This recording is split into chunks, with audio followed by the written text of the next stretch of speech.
Hello there, people of the internet. I am out here on the gun range with a rifle that has not been out here for a minute, but it has been out here. A long time ago, I made a video on this particular rifle. This is an Egyptian Hakim. At the time, I was borrowing this from my buddy, and I ended up having to return it because, like I said, I was just borrowing it for a video purpose. Well, here we are a whole bunch of years later, and he allowed me to buy it off of him. I have a Hakim from RTI, and it's just rusted and rotted, and honestly, I would say like beyond salvaging. Like just with the corrosion on the bolt and whatnot, I wouldn't feel comfortable finding that, but I got it for representation of the channel. Well, now I got this one right here, and this one very much is capable of being fired. So I'm going to give you guys a rundown of this rifle because not a lot of people know a whole lot of things about this rifle. It's modeled after the Lumen rifle. I have no idea if I pronounced that correctly. I'm sure somebody's going to go down below and tell me how I did. And it is definitely a very unusual rifle in comparison to what we normally come to expect with a rifle. These right here are notorious for getting your thumb caught in them, and apparently they are way worse than the M1 Grand, Garand, however you feel like pronouncing that rifle's name. Apparently these are way worse. So with these right here, we got this little sliding cover. With firearms technology, we're just used to pulling things back and letting them go forward. In this particular case, you push this forward versus pulling it back. And then we have the bolt actually locked into this sliding assembly right here. The way that works is on the back right here, we have like essentially a little hook. And that hook hooks into a spot on the bolt that holds the two things together. As we go back, our safety right here has a round spot on it and a flat spot on it. If the round spot is sticking out because the rifle is on fire, once you pull this back, the bolt is going to fly forward because that round spot is going to hit the back of the hook and essentially like pull the hook out of the little spot on that bolt. So pull this back and our bolt goes flying forward because the hook has been moved and there's nothing holding it together. And there's a spring between the bolt and this little sliding cover right here. Hopefully that's simple enough for you guys to understand.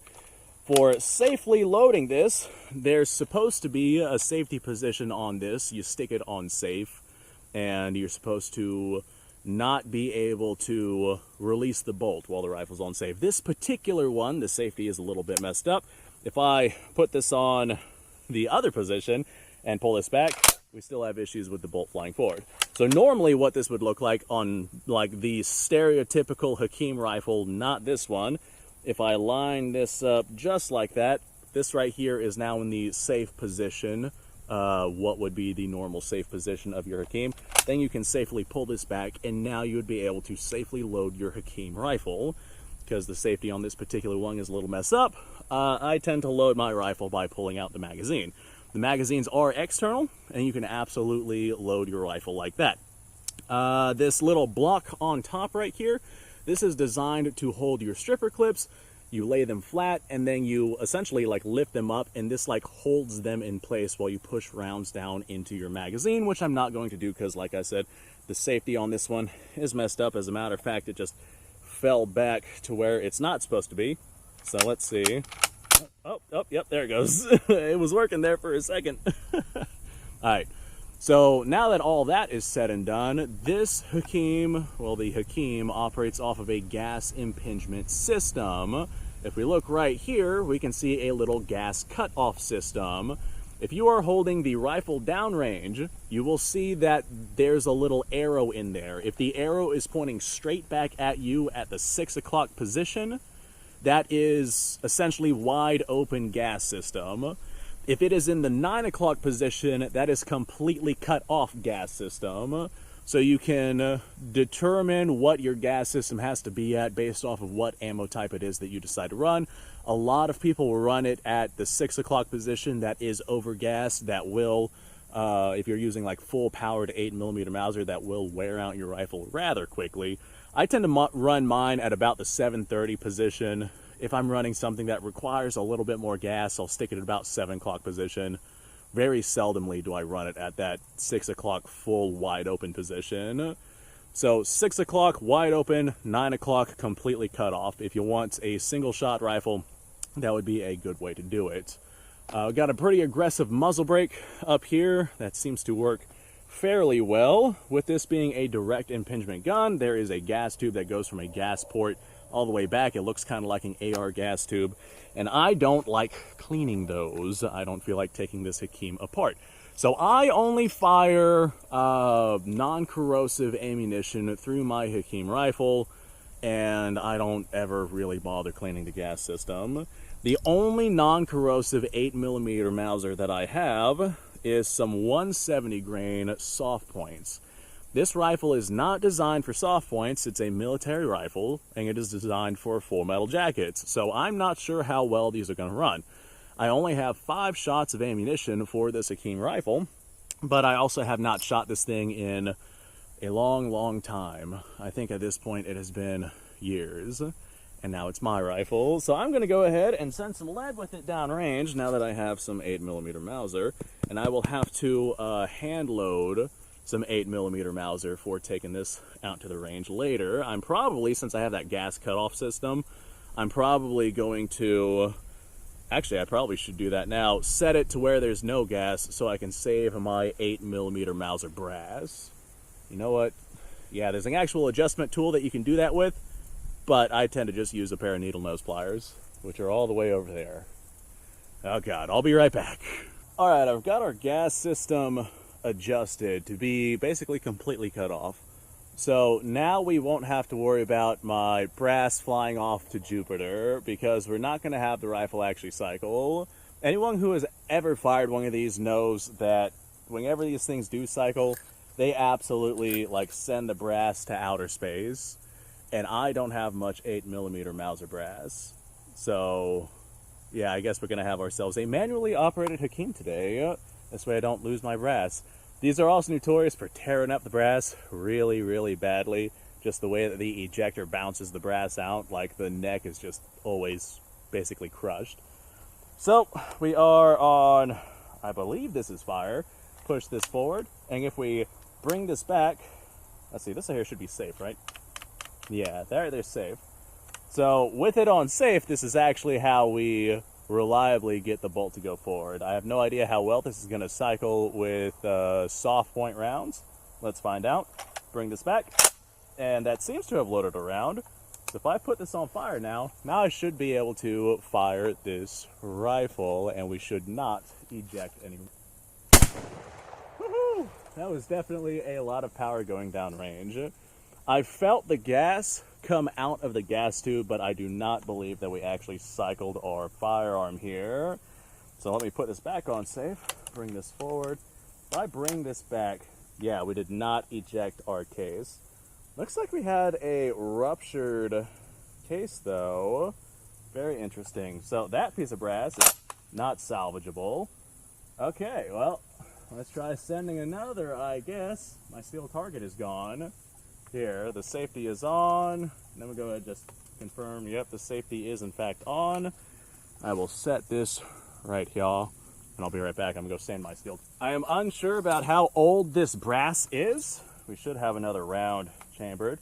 Go ahead and swap this over to fire. I'm unsure of how old this brass is, and hopefully the ruptured case is... Well, we smacked it again. Let me go ahead. Actually, if I set this to right about there, I should be able to get this to cycle through. All right, we had ourselves another ruptured case. So I am thinking that perhaps we have some brass here that is not quite ideal for the Hakim. I think I'm going to go ahead and save the rest of these rounds for a bolt-action rifle versus something with a gas system in it, because I don't want these ruptured cases to cause any issues. I wish that I had more options of 8mm Mauser, but I just don't. This is literally all that I have. I'll go ahead and load these into some different brass cases. I'm not sure what the story behind these rounds are, or how old they are, what they've seen, what they've been through. But I do know that we did in fact send a couple of rounds, and we did in fact hit our steel. And we are not keyholing, and those are the big things. The gas system cut off seems to work because we did not lose our brass. Well, I guess we kind of did because it was destroyed. But we did not lose, or it did not go flying. That's what I mean. It did not eject. It did not cycle the firearm, which is good. That's what I was looking for. Okay, well, I would call this a win. The rifle itself performed fine. The ammunition is just a little on the sketchy side, so there we go. Hopefully you guys learned something about the Hakim rifle.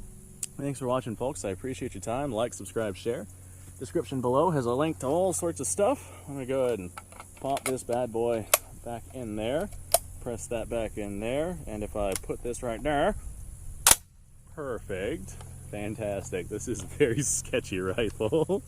Thanks for watching, y'all. I'll see y'all in the next episode.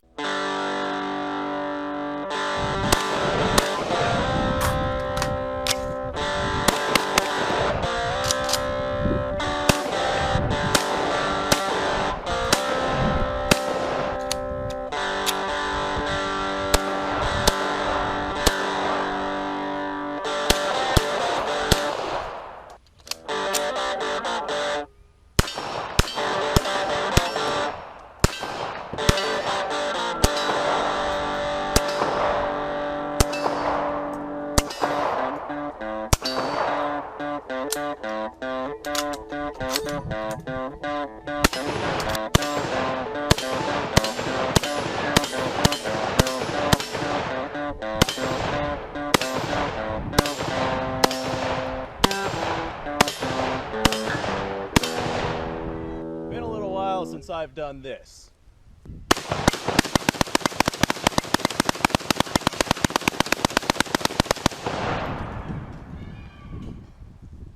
Bonnie and Clyde be damned.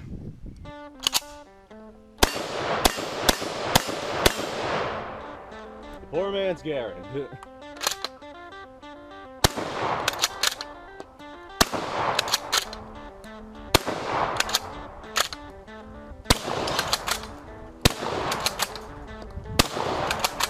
It's a shame that bolt-action shotguns aren't more mainstream.